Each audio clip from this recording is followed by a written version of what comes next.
Shalom saudara. Kemarin kita telah merenungkan di tengah pembantaian anak laki-laki Israel. Tuhan masih memegang kendali untuk menyelamatkan seorang bayi yang bernama Musa.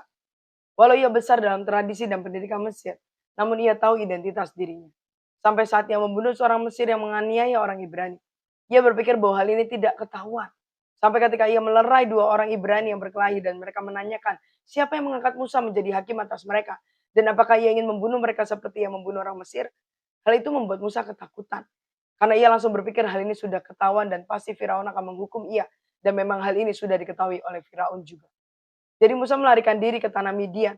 Sampai ia bertemu anak imam Midian. Dan Musa juga membantu anak-anak perempuan dari imam di Midian itu. Untuk menimba air dan mengisi palungan-palungan. Untuk minum kambing domba ayam mereka. Lalu seperti yang tertulis di Keluaran 2 ayat 21 sampai 22. Musa bersedia tinggal di rumah itu. Lalu diberikan Reuelah Zipora, anaknya, kepada Musa. Perempuan itu melahirkan seorang anak laki-laki. Maka Musa menamainya Gersom.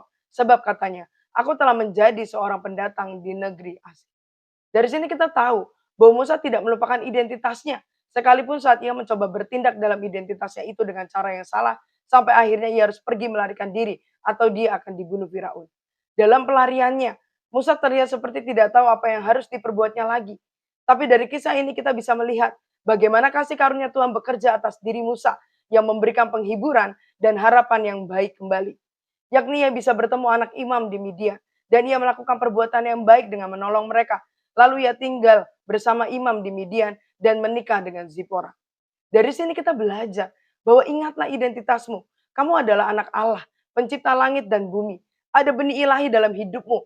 Lalu bertindaklah dengan bijak dan terus lakukan perbuatan baik apapun situasi dan kondisinya. Karena itu dirimu adalah anak Allah.